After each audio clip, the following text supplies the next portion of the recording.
Hi, my name is Sarah Hamdi from Network X, and I'm here with Robert. You can introduce yourself. Hi, Sarah. I'm Robert Aouad. I'm the CEO of ISOCEL Telecom. We are an internet service provider based in Benin, in West Africa.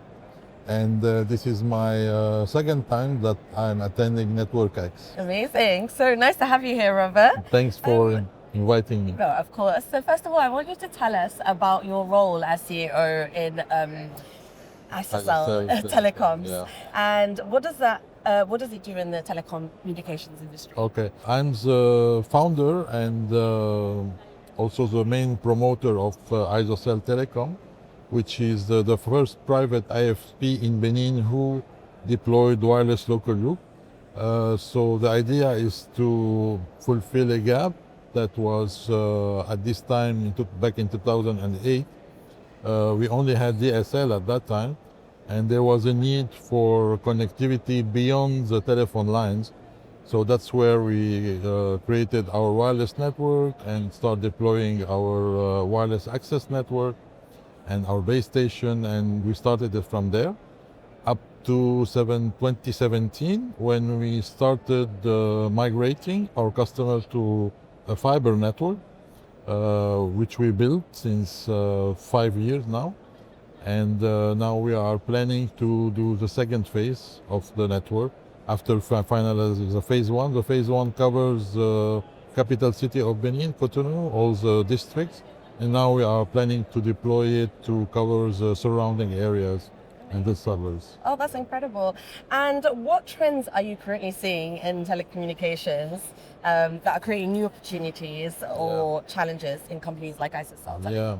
Well, the main challenge for us is the purchase power of the consumers because, for example, we're selling our monthly package at around 25 euro per month, which is similar to what the consumer are paying currently in Europe. But the difference is that in Europe, for example, if we take in France, the minimum wage is 1,500 euro, while in Benin it's only 100 euro. So 25 euros is a lot of money. It's 25% of the minimum wage, while in Europe it's 2%. So it's difficult because people tell us, okay, wow, it's great, you're selling at the same price than in Europe. It's true that we are trying to sell at the same price in Europe, but the purchase power of the end user is not the same.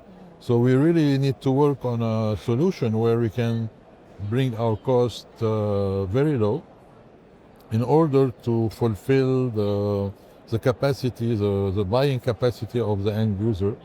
And it's a challenge because deploying fiber networks is costly, there's a long return on investment, and that's where the operator should find new ways of connecting the end user in a cost-effective manner and giving them the possibility to subscribe to the service according to their purchase power. Amazing, thank you. And what innovations or techniques is ISOCEL most excited about?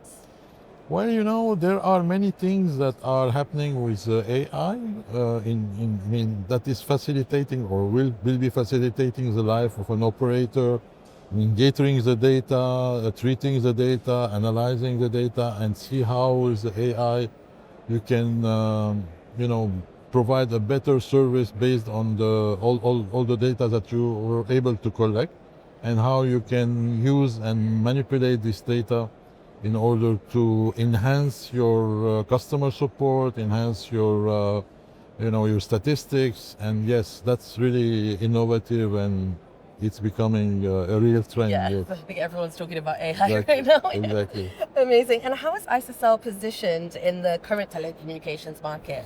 Actually, in Benin, we are the leader in as an ISP on everything that is B2B segment, corporate SMEs. And we have also another activity, a wholesale activity. We have several dozens of point of presence in Africa. So it's in West Africa where we started, then in Central Africa, and now we are also in East Africa, like Kenya, Djibouti, and also Somalia. Yeah, so we're trying to expand our horizon and work with entities that require multi-country connectivity. Amazing. So now I want to talk about your Network X experience. Yes. How has Network X been for you? It was very, useful for us because you have a diversity of companies that you can, from vendor to solution provider, software provider to operator also. It's really diversified, and it really helped us to see some innovations that you cannot see in any show around. Yes, That sounds amazing. And what would you say was your most valuable connection or insight through this? I participated to some presentations that were really valuable. Yesterday there was one on the fiber, and especially on the case of the United Kingdom, and how consolidation also will allow the ecosystem to, to be more resilient to the changes and the competition and, all what's happening around. Yeah. Yes, absolutely. And Network X is moving to Vienna next Yes. year. What opportunities do you see for ISOCEL in the DACH and Central European telecommunication market? Well, I think, it's a very good choice because I never been to Austria, and that will be the occasion to go to Vienna. And I heard a lot about this city and its beauty, I mean, its art and culture. So it will be the occasion to discover a new city. And also to see, yes, how things are going on in Eastern Europe, because the Western Europe market is very mature, and in Eastern Europe it's closer to emerging countries type of market. So definitely there will be some new things that we'll be learning from this event. Amazing. And what's the most important message you'd want to share with the telecommunications professionals about market opportunities and challenges? I will talk about Africa. Africa is really still a very, virgin market. So there's a lot to do. Yesterday, for example, I was telling you about this presentation about the UK market.